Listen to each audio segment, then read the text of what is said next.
Hello, guys. Welcome back to Memories and Tunes. My name is Hector, and if you haven't yet, please comment, like, share, and subscribe. You know the drill. So, today we have a cool episode. I'm going on a different direction on this one. We're going to talk about a specific guitar. As you guys know, and if you guys see my shorts and my videos, I talk a lot about guitars. Well, that's my first love. So, today we're going to talk about Amos, the Flying V that Joe Bonamassa currently owns, and the line of guitars that they develop replicating it. I've done a little research on the Corinas. So the Corina guitars, there were two models. They were released in 58 and 59, and it was Flying V and an Explorer model. These are the ones that you can see over here. What happened with the Corinas was that they were not popular at all. Back in the day, in the 50s, going into the 60s, people were playing ES335s, they were playing Les Pauls, they were playing all these other, the Stratocasters, Explorers, and the Corina Flying Vs were a little bit out there for people back then. Now, the Corinas were only a limited run for 58 through 1960. There were only about 100 made of the Flying Vs, and I think 22, give or take, of the Explorers. What makes this guitar so special is the story.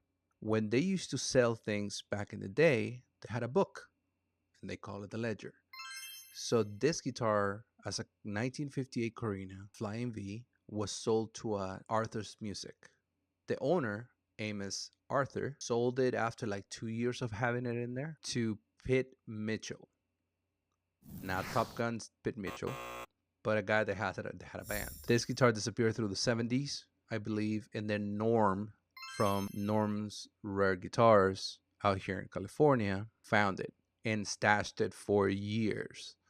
And little by little, Norm's has been releasing the stuff that he had stashed up away in containers and stuff like that. If you go to their channel, right here, you can see like a multiple, pretty much unboxing videos of him going through his warehouses where he had all these old pristine guitars. Going back to Amos, he got the name from Amos Arthur, which is where the guitar was sold to, the music store. After years on top of years of Norm having it, he actually sold it to Joe Bonamassa. Joe bought it from him in 2015. And since then, he's been playing it. He gave it to Gibson. They did an Epiphone run for a little bit. They made a replica for him so he can take it on the road. This guitar is probably worth more than $1 million at this point. It's so famous. But the main thing about the story of the guitar is that, yes, it's actually history. If you're a guitar nerd or a geek or love guitars, this is one of the guitars that you are looking at. 1958 Les Pauls, the Holy Grail guitars, the PAF, all that stuff. These are the guitars that you want to see, and they have unique sounds. You like guitars and you understand how guitars work more than anything else. You're going to grab one guitar, you can grab the same model, but they're not the same. The wood is alive. It continues to change. The heating and cooling of the weather changes the tonality of the guitar. Electronics, the wiring, the hardware, how, if it has a maple top or a figure top, how much it weighs, everything changes. Going back to Amos, this is the kind of guitar that you will get and you will love. You will hold history in your hands. How many people have you seen with a rare guitar like that? How many of these guitars have you known of? You know? So they're very unique. Joe always says he doesn't collect guitars, he collects stories.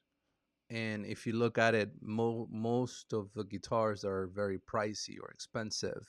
They all have a backstory.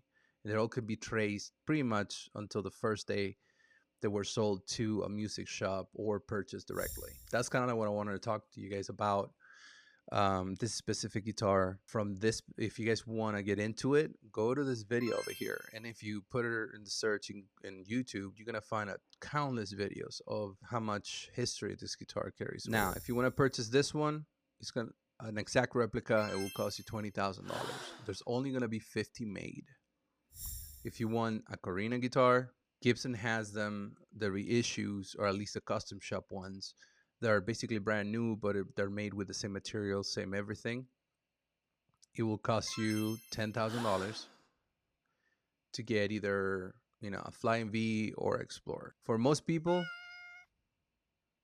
that's a lot of money. All I'm saying is that if you look at the history behind the guitar, and this goes across with all reissues, if you look at the history of the guitar, $20,000 is a bargain compared to spending $1 million for the real thing. Most of us can't afford that kind of stuff or don't have 20 grand to just drop on guitars like this. And I'm going to link all these videos that I've been watching because I'm very excited about this guitar. I love guitars, and that's one of the things that I enjoy. I'm trying to start a collection. It's a lot of money. Takes a lot of time. And I hope you guys enjoy this little video. This is my true passion, guitars, and we can go into more models and more different things if you guys like this videos better than the reaction videos. I'm hoping for some feedback from you guys. Let's stay in touch. Comment, like, share, and subscribe. If you like it, let me know. If you don't, same. And I'll see you guys soon. Peace.